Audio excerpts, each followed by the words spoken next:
Hey guys, I am CyberOwl, owner of Caster's Caravan and Astrosite. I'm just sitting in the car wanting to do a little bit of a review. I decided not to do it inside simply because of the fact that my colleagues are sleeping and I didn't want to disturb them. So one thing I wanted to go over was some of the things that I got at South by Southwest, which were absolutely amazing. I wouldn't trade the experiences that I've had here at South by Southwest in Austin, Texas for anything in the world.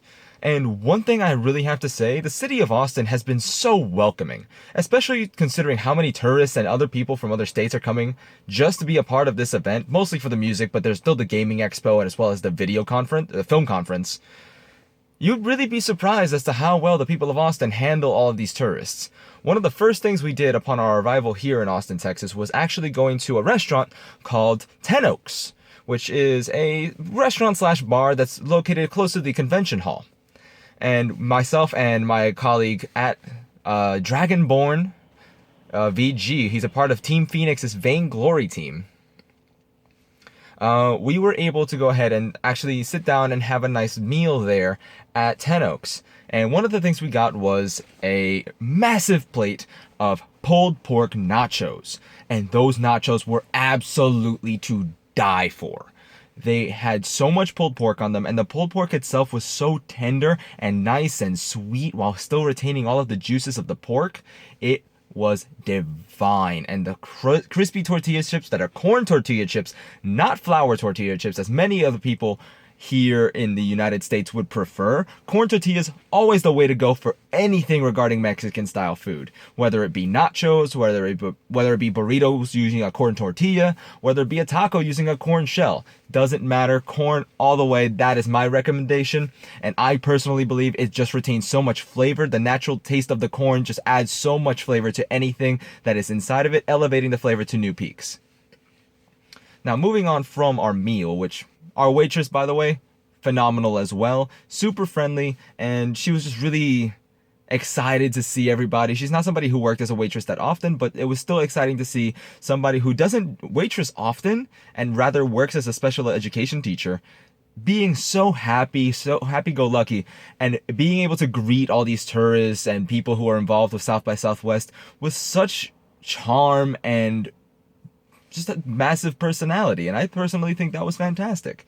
And that seems to be the case for a lot of the people here in downtown Austin. So now I'm going to go ahead and go into what exactly I got at South by Southwest. So I'm just going to go ahead, open up my bag real quick.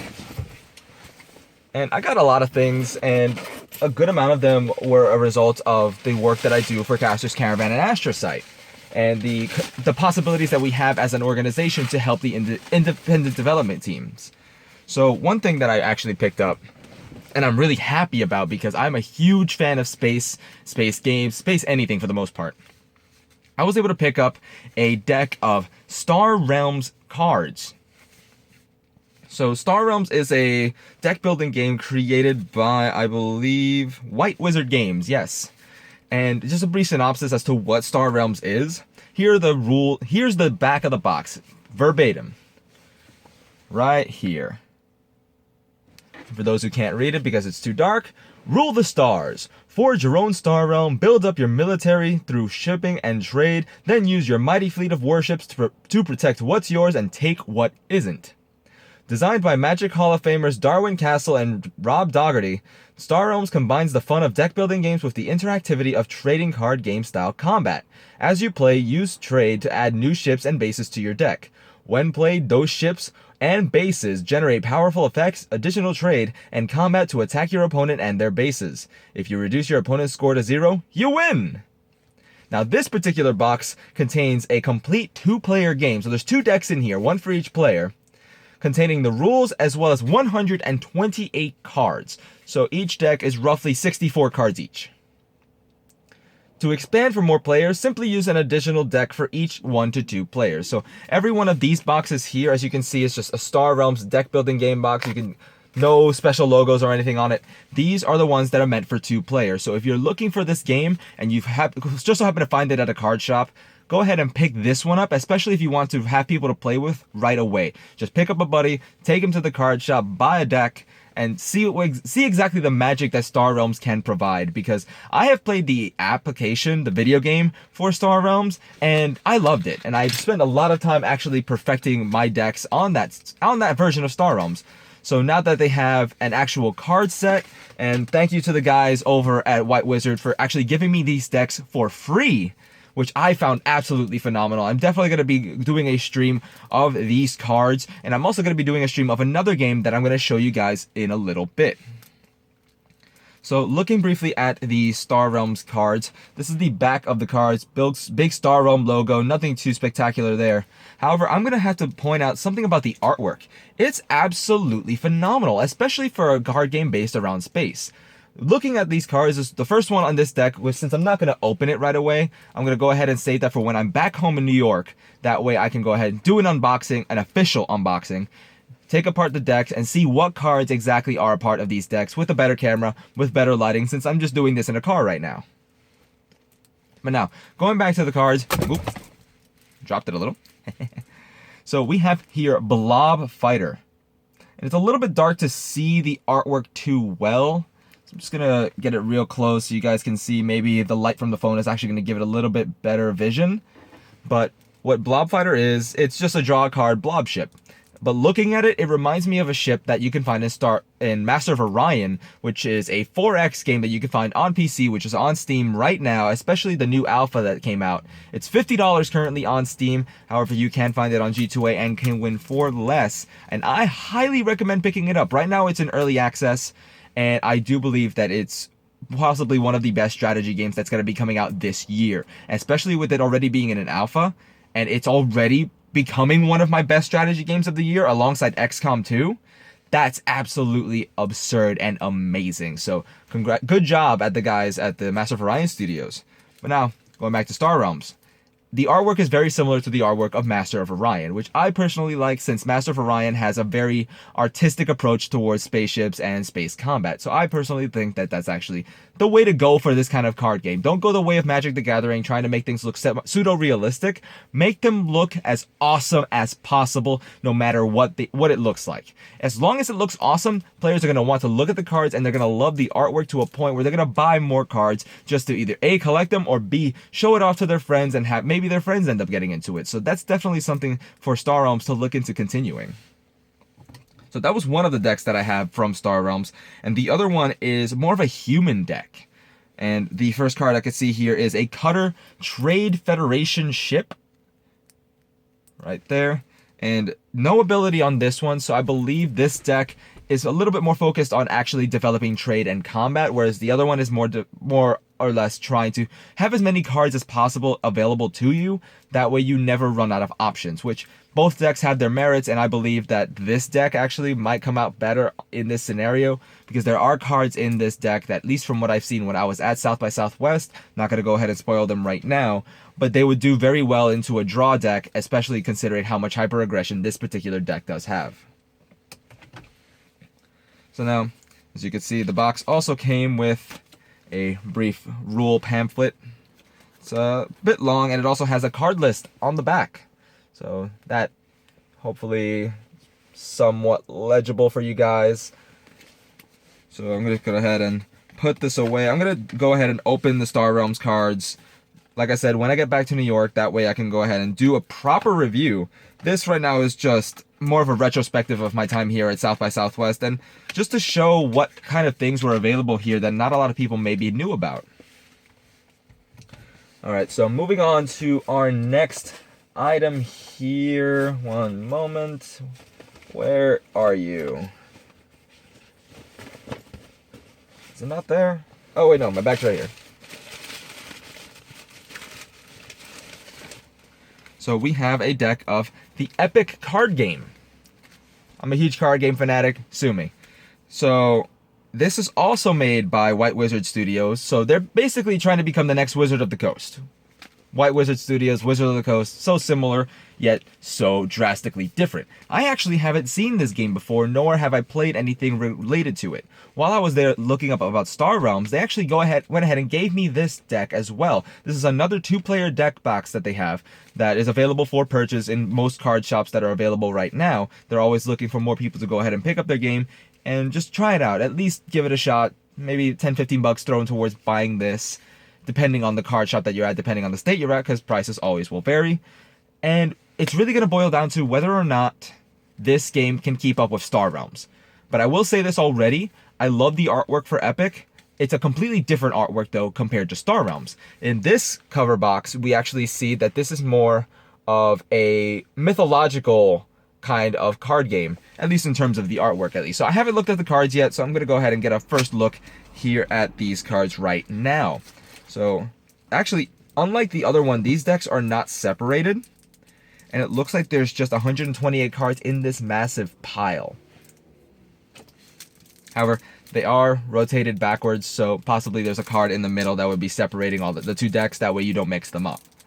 So looking at the artwork for this card in particular, this one's called the Human Token. It's incredible. It looks Star Wars level graphic artwork, if anything.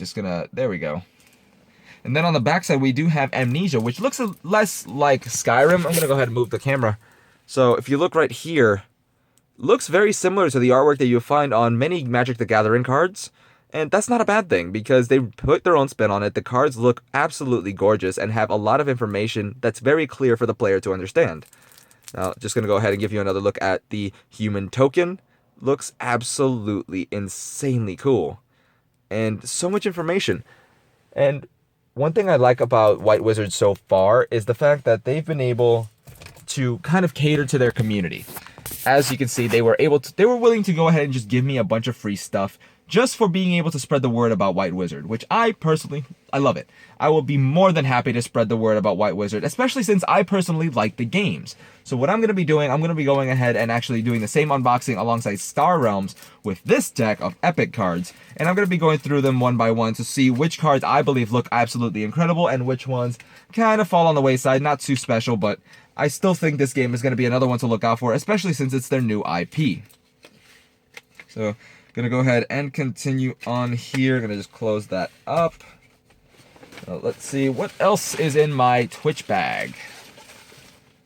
We have, okay, so here's a little interesting one. Right before the convention ended, they were, for the most part, a lot of these organizations were giving away a couple of free things, nothing too spectacular and nothing too fancy. However, I went ahead and stopped by the Brawlhalla booth, despite the fact that I've played Brawlhalla already, and my stance on it, it's a good game, it's like Smash for PC, and I believe it actually has a bit of longevity to it. It's just a little bit, it's not my style. So one thing I went ahead and picked up for a couple of my casters and streamers that go ahead and play Brawlhalla on a regular basis is a copy of an in-game skin that they gave me. So this skin is a legend skin, which I think is kind of cool because they just gave me 2 of them, and it's Metadev Orion. So I'm just going to go ahead and show that off right there. Not going to show you guys the code because that makes no sense. And they gave me 2 of them. So I'm going to be giving those out later on. And it's really just nice of them. And we're going to be communicating going forward to see if we can do some specific Brawlhalla streams and maybe some Brawlhalla tournaments. So that's going to be something definitely to look out for on our social media and on the various streams that we do partake in. So let's see here.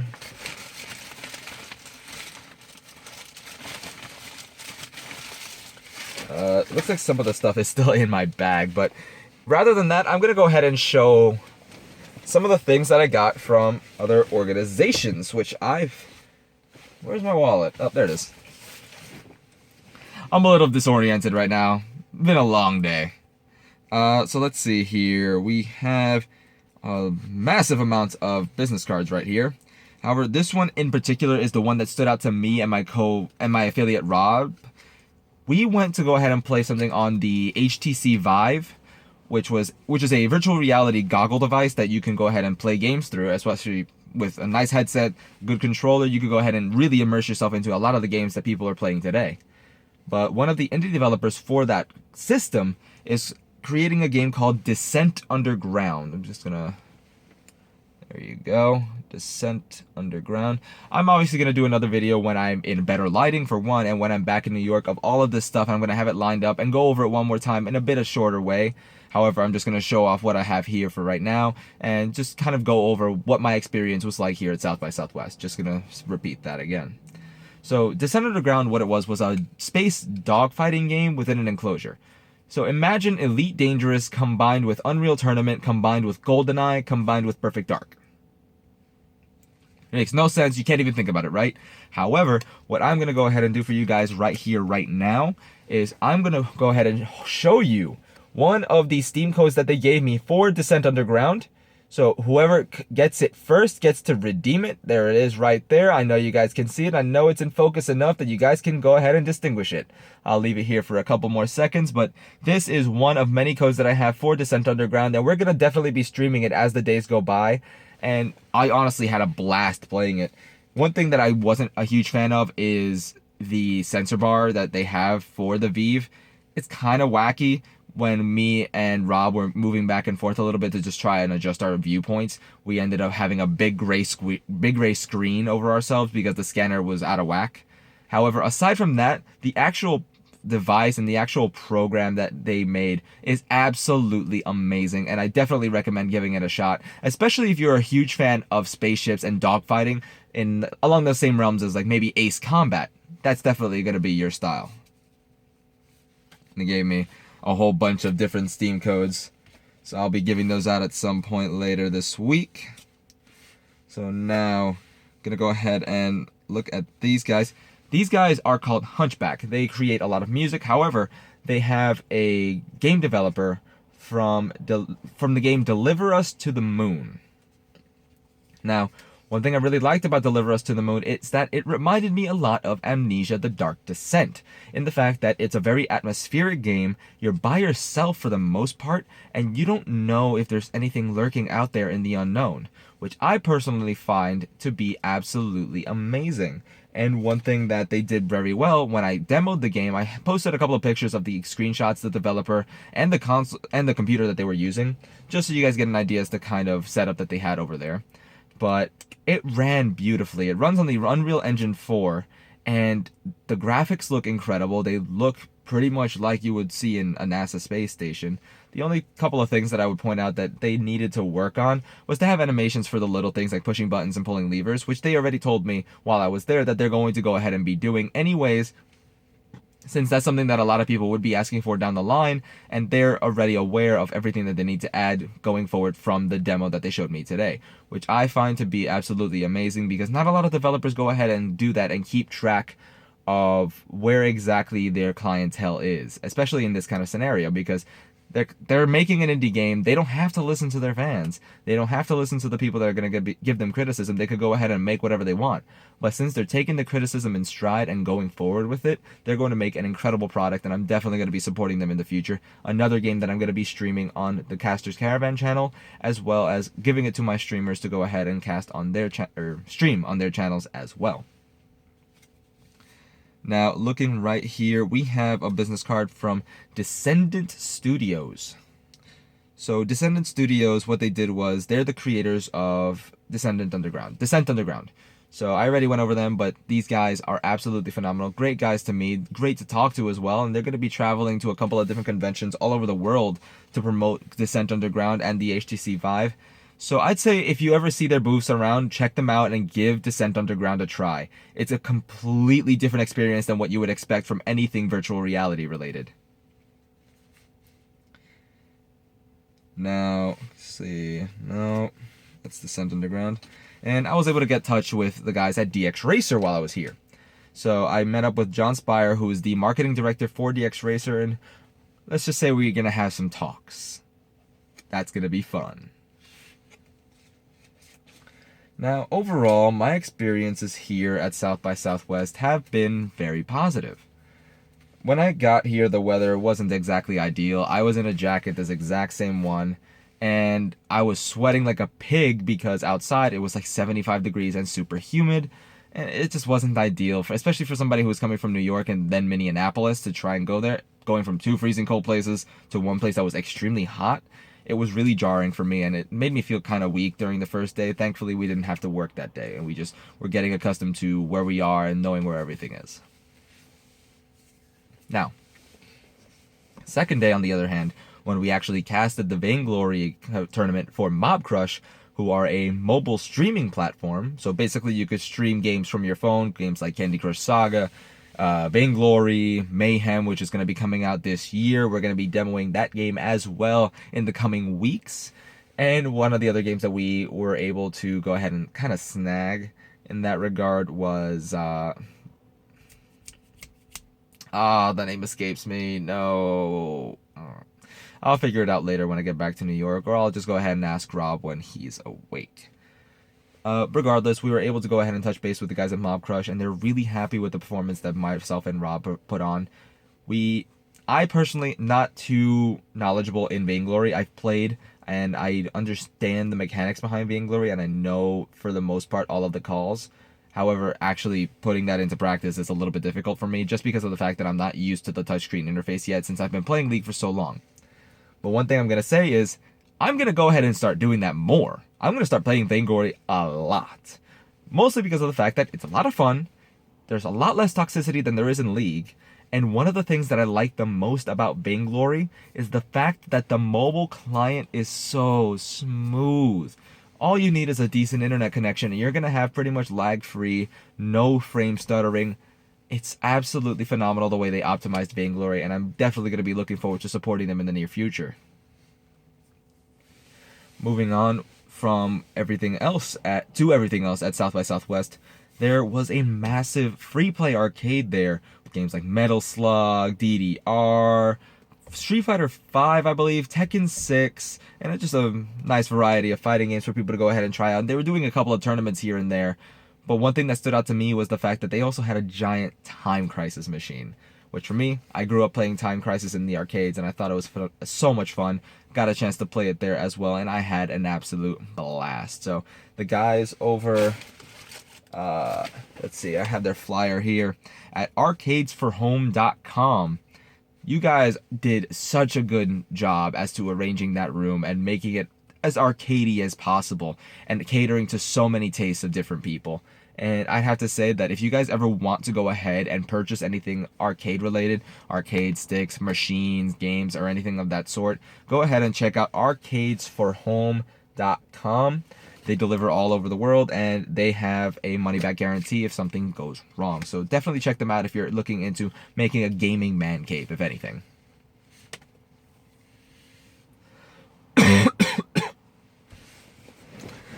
Sorry about that.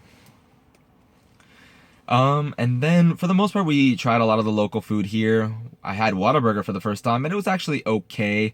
Not too spectacular, especially with the fact that like anything above a single burger was pretty dry, and I wasn't a huge fan. But the breakfast for Whataburger is to die for.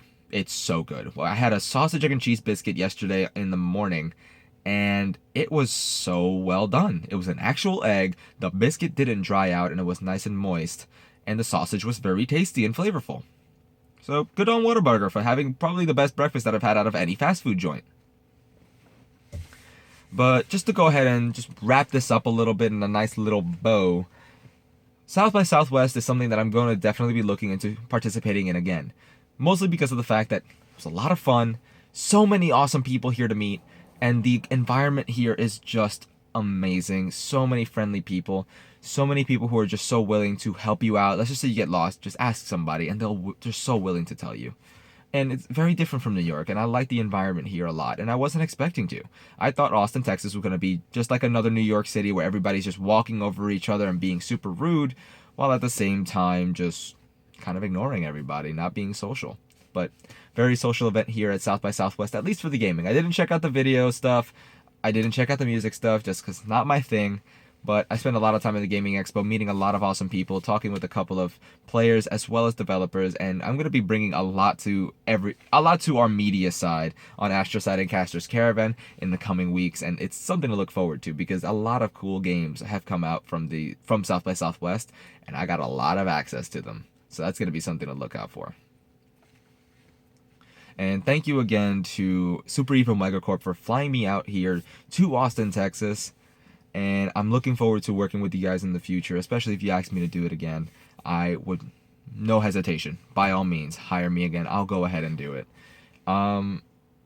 Thank you to my coworker, Rob.